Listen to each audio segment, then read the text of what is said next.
بەڕێز عادل محمود شۆڤەکاری سیاسی سەبارەت بە گۆڕانکاریەکانی سووریا و دەسەڵاتدارەتی لە دوای بەشار ئەسەد لەگەڵمانە بێت.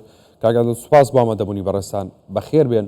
گۆڕانکاریەکان لە دوای ڕوخانی ڕژێمی بەشار ئەسەد چی دەبن؟ بە تایبەتی ئەنجومەنی یاساییش ئەتوانێت چی بکات؟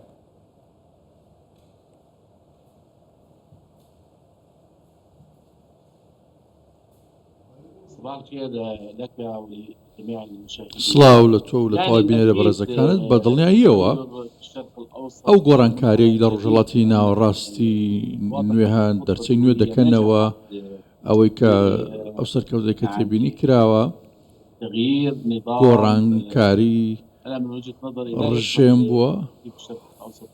پێشم وایە کە پێویستە بۆ ئەوە سەرکەوتوو بێت ئەو گۆڕانکاری کە هەیە دوای ڕژێم. ئایا سووریا بە شێوەیەک دەبێت؟ ئایا سووریایەک دەبێت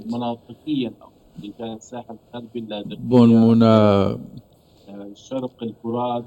ڕۆژهەڵاتی فورات لەخۆ دەگرێت، لازقێ لەخۆ دەگرێت، دواتر ئایا دەبێتە پێکاتێکی سیاسی ناوەندی و نامەرکەزی یاخود بە شێوەیەکی دیکە دەبێت؟ ئایا هێز چەکدارەکان پێکات چەکدارەکان چۆن دەبن؟ پرسیار هەرە گرنگەکە ئەوەیە ئایا ئەنجومەنێکی سەربازی تۆکمە هەیە بۆ ئەوەی بەرپرسیارەتەکە هەڵبگرێت و پرۆسەکەی دیموکراتی دروست بێت.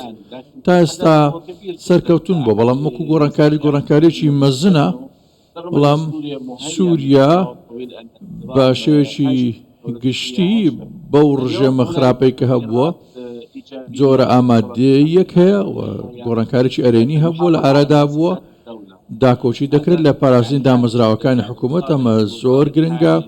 سەرۆکۆسیرانی ئێستا ئەوەی جەخت لێ کردوتەوە ئاماژەی بەوە داوە کە باردۆخەکە بە هەموو شێوەیەک بۆ ئاراستەیە دەڕوا کە حکوومەتێکی دامەزراوەیی بێت و تەواوی ڕژێمەکە پارێزرا بێت. زۆر باشە. لە ڕووی پەیوەندی سووریای نوێ لەگەڵ دنیای دەرەوە بە تایبەتی لەگەڵ ئەوروپا و ئەمریکایە پێ دوایە دەبێت چۆن بێ؟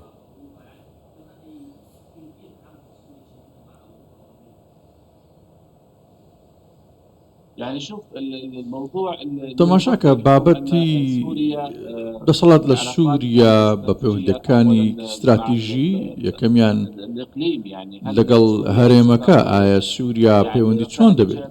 ئایا بە شێوەیەکی ئەرێنی دەبێت؟ بەڵێ پێمان وایە ئەرێنی دەبێت. سەرەڕای ئەو بربەستانەی کە هەبوون تا دەکەوێتە سەر پێی خۆی. ئەمە دوای ئەوەی کە دەبێت کار لەوە بکرێت و پامی ئەرێنیش هەبوون لە عێراق و ئێران و باسیش لەوە کراوە کە دەستێ وەردان ڕوو نادات لەو نێوانە. هەوڵی دیپلۆماسیشە بە ڕوانگەی من پێمان وایە کە پێویستە لە پرسە سیاسەکان گۆڕانکارێک بێت ئاراوە لە هەمان کاتیش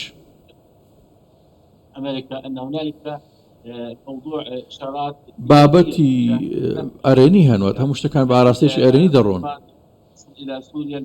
ئایا سووریای نوێ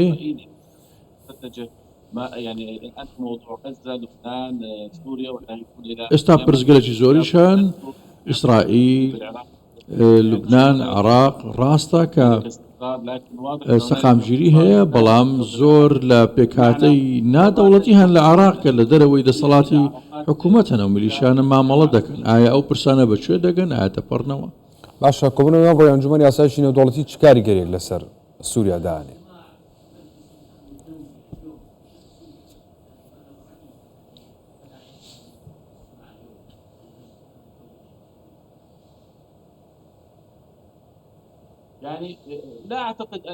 پێم وانە بڕیاری وهابن بۆ ئەوەی ڕێگری بکەن لە گۆڕانکاریەکانی سووریا. بڕیاری ئێستا بڕیاری گەلی سووریا بووە. چارەنووسی سیاسی خۆیانیان دەستنیشان کردووە. خواستێکی گشتی هەبووە بۆ ئەو شۆڕشە کە قوربانێکی زۆر لەلایەن گەلەوە لەو پێناوە دراوە لە دەشی ڕژێمی ئەسەد. لە ڕوانگەی من ڕەنگە هەندێ وتار هەبن لە چین، رووسیا، ئێران کە دژبن بەڵام بە شێوەیەکی گشتی کۆدەنجی دەبێت لەسەر ئەو پرسەوە پشت بەستن دەبێت بەو خواستە گشتەی کە هەیە. لە هەمان کات باسیش لەوە دەکرێت جەخلەوە دەکرێتەوە کە پارێزگاری بکرێت لەوەی کە هەیە و لەوەش گرنگتر ئەوەیە دەبینین ئەو پێک هاتانێکە لە سووران ئێستا بەشەچیان ئەو ڕێکخراوانیان تێدایە کە بە تیرۆریست لە قەڵەم دراون. ئەمە ڕەنگە کاریگەری هەبێت، ئەمە بەو ڕادێ نەبێت کە بێتە هۆکاری ئاڵنگاری زیاتر، بەڵام لە ڕوانگەی نێودەوڵەتیەوە دۆستەکان تێکەڵ دەکات و کارگەران لەسەر سووریای نوێ هەیە. واتە لە کۆتاییدا ئێستا ئەمر واقعێک هەیە، باردوخێک هاتەوتە ئاراوە، سووریایەکی نوێ هەیە، بەڵام گەڕانەوە بۆ ئەو پرسە یاخود ڕێکەوتنە ئاگربەستەکانی ئەستانە پێویستە پرۆسە سەربازیەکە ناڵێن بنەرم بێت، بەڵام بەلایانی کەم پرۆسەیەک بێت کۆت و بەند هەبن بۆ ئەوەی بەرهەڵسکارەکان بەرەکەوتن لە نوێنە ڕوونەدات و لە هەمان کات تەواوی ناوچەکان بگرێتەوە لە دەرعاو دیمەشق و شوێنەکانی دیکە. لەوەش گرنگتر ئەوەیە ئایا ئەنجومەنی ئاسایش بڕیاری نوێی دەبێت چاوەڕێ بکەیت. زۆر باشە کاک عادل، ینی پێتان وایە حکوومەتی داهات و حکوومەتی نوێ کاریگەر نابێت بە ویست و بەرژەوەندی هیچ وڵاتێک؟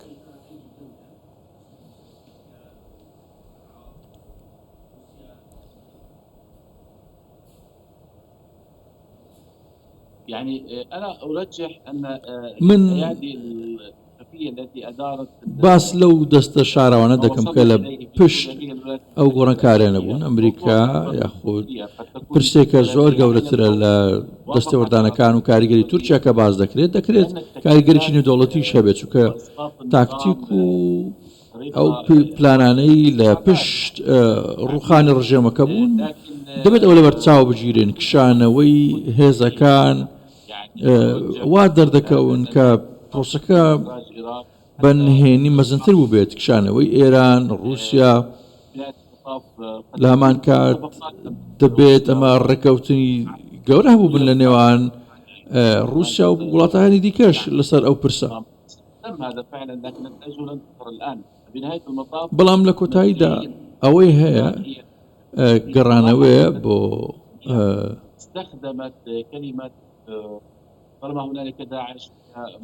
گەڕانەوەی بۆ ڕایگەشتن. هەمان کاتیش دەبێت ئەوە لە بەرچاو بگیرێت کە مەترسی و کێشەی دیکەشان لەوە داعش ئەو ئەمریکاش لەو نێوانە ڕۆڵی هەیە لە عێراق لە سووریا.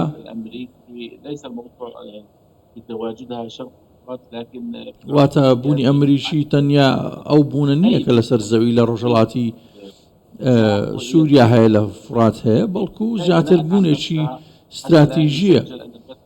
تا ئێستا ئەوەی تێبینی دەکرێت کە ئەمریکا ڕەنگە پرۆسی سەربازی ئەنجام نەدابێت، بەڵام کاریگەری هەبووە لە قوڵای پرسەکاندا. واتە بەبێ کاریگەری ئەمریکا و بەریتانەش دەوڵەتی داهاتوو بەڕێوە نابرێت. بەڵێ بەڕێز عادل مەحموود شۆفەکاری سیاسی، سوپاس بە ئامادەبوونی بەڕێستان، بەخێر بێت.